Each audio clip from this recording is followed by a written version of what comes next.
Mishenichnas Adar marbim besimcha.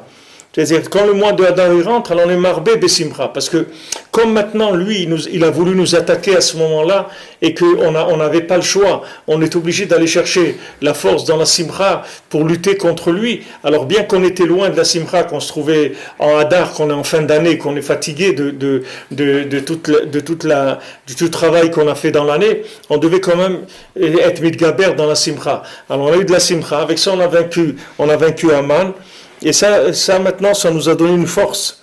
Comme celui qui a eu cette semaine là sur Hassid Breslev, il s'est fait poignarder. Alors le gars il est venu, lui a mis un poignard dans le dos, il a enlevé le poignard et il a tué le bonhomme. Alors qu'après il l'a interviewé, il a dit moi jamais je me suis battu dans ma vie, je sais rien faire du tout. Ne croyez pas que je sais rien du tout. Il dit c'était comme ça, c'est venu comme ça, spontané.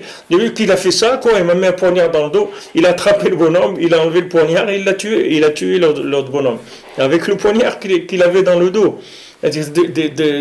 D'où ça vient ce corps.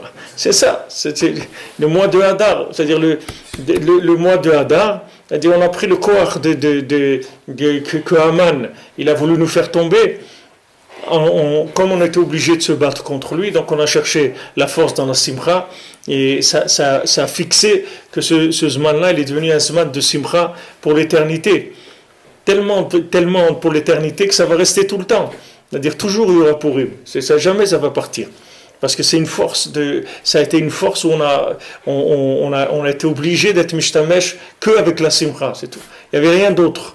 On ne pouvait plus lutter contre ça. C'est ce qui se passe avec nous tous. Rabbeinu te dit, regarde, mitzvah gdola liot besimcha tamid, sois besimcha, sinon tu ne vas pas t'en sortir. Sinon tu t'en sortiras pas, sache-le. Tu peux être le plus grand érudit de la terre. Si tu n'es pas besimcha, tu vas te faire attraper. Il faut que tu sois besimcha. Parce que Haman, si tu es besimcha, il ne peut rien faire contre toi. Lui, son usine, elle travaille que dans la tristesse, c'est tout. Il connaît que la tristesse. Lui, il a pas de connexion avec des gens qui sont besimcha. Il ne sait pas ce que c'est. La simcha, dès que tu es besimcha, il ne peut pas s'approcher de toi. Il s'approche de toi que si tu es triste, c'est tout. Tant que tu es joyeux, il n'a pas de contact avec toi. C'est pour ça que et je peux vous dire, ça prend des années, ne croyez pas que c'est facile. De se rendre compte de ça, ça prend la majeure partie de la vie pour se rendre compte que Rabbeinu veut dire ici. Que Rabbeinu dit qu'il faut être besimcha.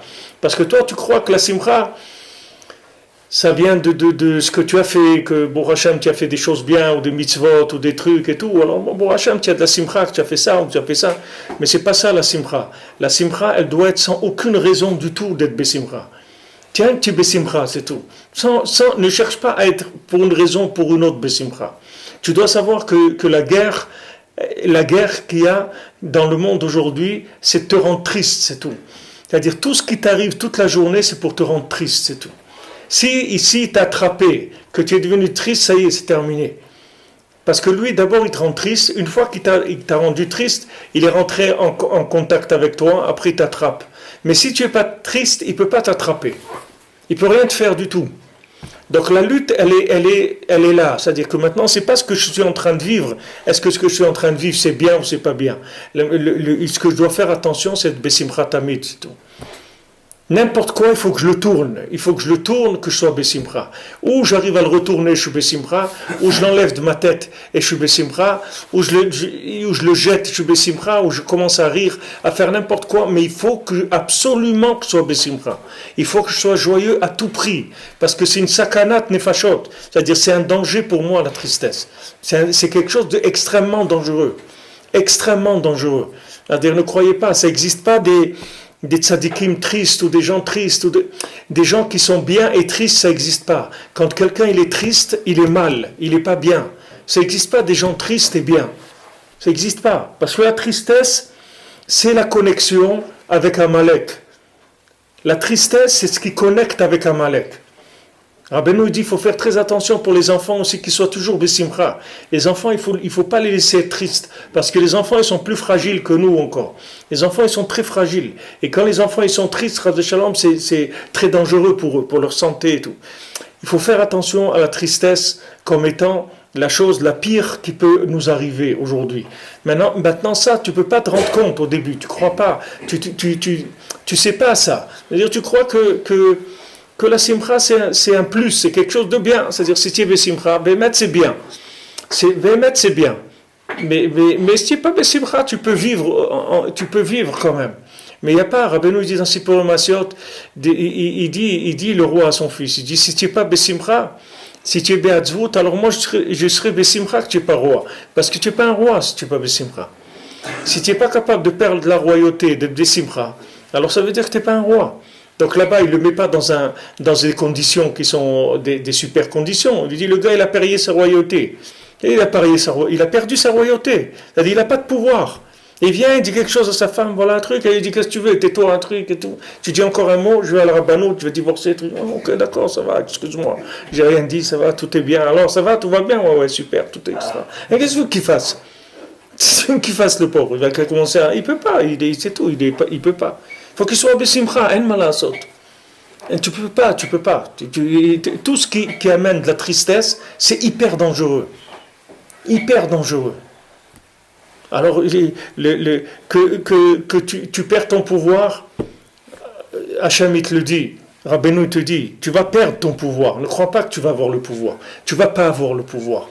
Et je veux que tu sois besimcha. Tu n'as pas de pouvoir et tu dois être besimcha, c'est tout. Parce que tu sais qu'il viendra un jour où tu auras le pouvoir. Maintenant, tu n'as pas le pouvoir. Il viendra un jour où tu auras le pouvoir. Maintenant, tu ne l'as pas. Un jour viendra. Quand on dit pour Rabbi Aaron Kiblitcher, il était toujours joyeux, il était toujours besimcha et tout. Alors il lui demandait pourquoi tu es besimcha, tu es pauvre, tu as des problèmes, etc. Non, il dit c'est vrai, j'ai aucune raison d'être besimcha, mais je prends un crédit sur les raisons qu'Hachem me donnera plus tard d'être besimcha. Alors je prends une avance déjà.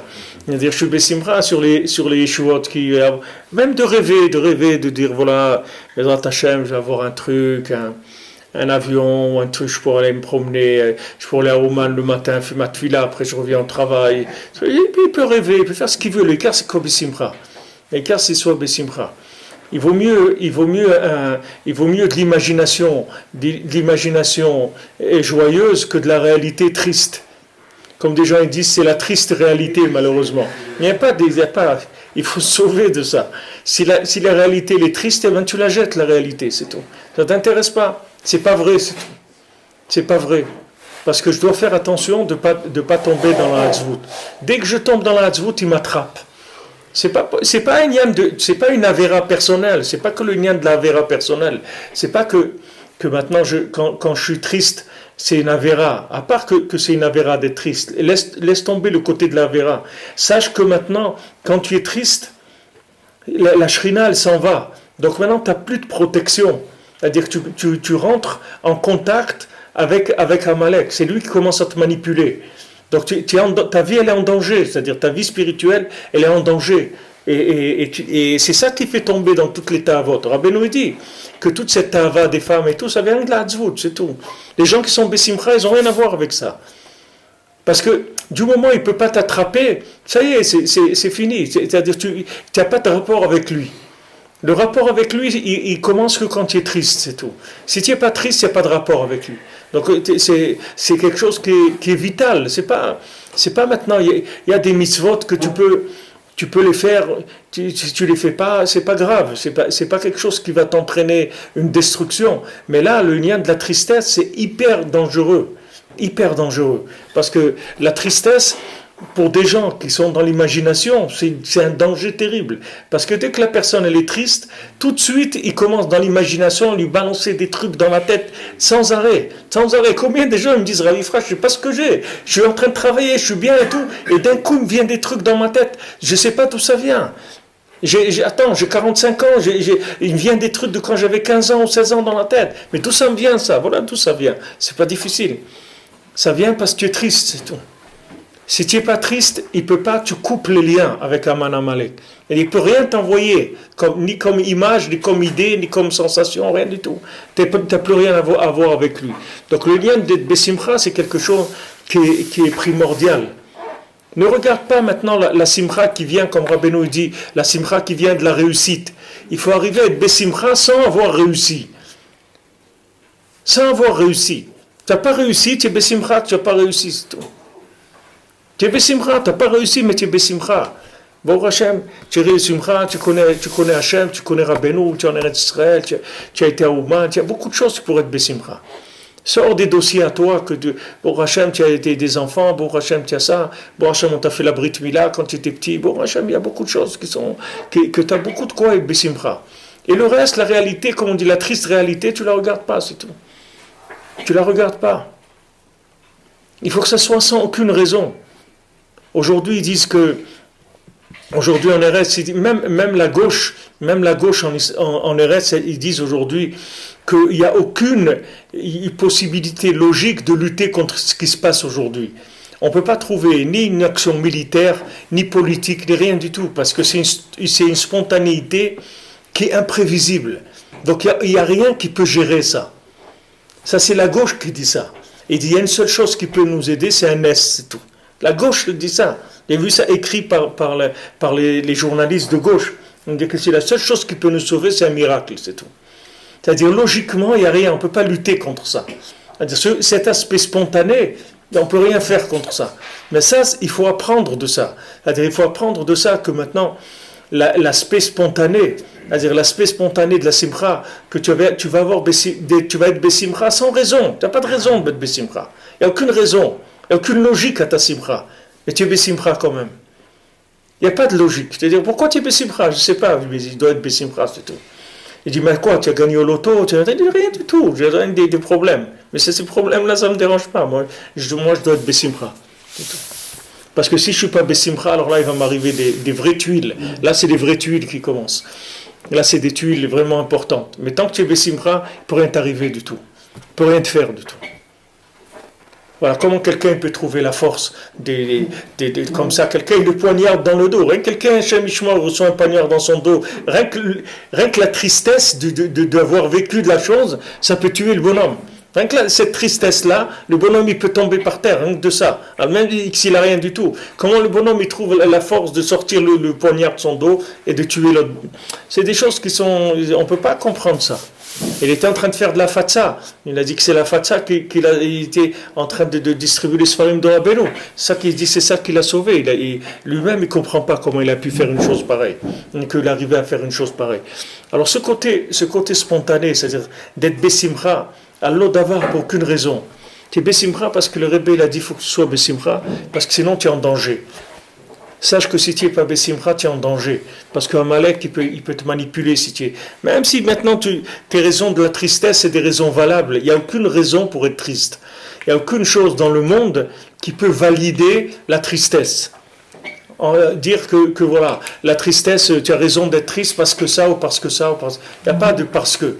Il faut être rien que bessimcha, c'est tout. Ça, c'est la base aujourd'hui de la vie.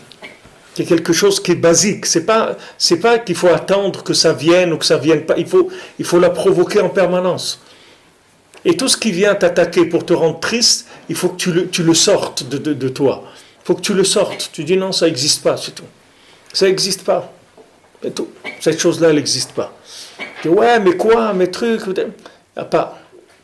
Il n'y a pas, tu raisonnes de façon absurde. Le écart, c'est que tu sortes la tristesse. Tu n'arrives pas à te mordre, tu vois. Parce que la tristesse, elle est là, elle veut mordre la personne. Il dit, voilà, qu'est-ce que tu fais, qu'est-ce que tu as fait, où tu vas, Du tout, c'est rien du tout. Moi, je sais que je dois être bessimcha, c'est tout. C'est tout. Parce que si je ne suis pas bessimcha, je suis en danger. Je veux pas risquer ma vie. Je n'ai pas envie de risquer ma vie, je vais être bessimcha, c'est tout. Bessimcha. Si les gens ils étaient en train de danser toute la journée dans la rue et tout, c'est sûr qu'il n'y aurait pas tous ces problèmes-là. Ces gens ils ont de la simcha, il n'y a personne qui va attaquer qui que ce soit. Il faut être bessimcha, c'est tout. Rabbeinu il nous dit, mais je dis, c'est pas évident de comprendre combien c'est important. Ça prend beaucoup d'années pour te rendre compte combien c'est important. Que tu te rends compte que toute ta vulnérabilité, elle vient du fait que tu étais triste. C'est ça qui t'a rendu vulnérable. Que si tu n'étais pas triste, tu n'aurais jamais été vulnérable. Jamais on t'aurait attrapé. Et tu verras, remonte dans tous les problèmes que tu as pu avoir, tu verras que l'origine, c'est toujours la tristesse, c'est tout. C'est parce que quand tu es triste, ça y est, tu perds complètement la connexion avec la Kedusha, tu n'as plus de force du tout, et c'est Amalek qui prend la relève. Donc lui, il a attaqué dans ce mois-là, c'est pour ça qu'on a été zoré. Tellement on a été mitgaber que c'est devenu mamash le mois le plus important. C'est la fête la plus importante puisque ça va rester le Olam Vaed. Que pour Purim, ça restera tout le temps.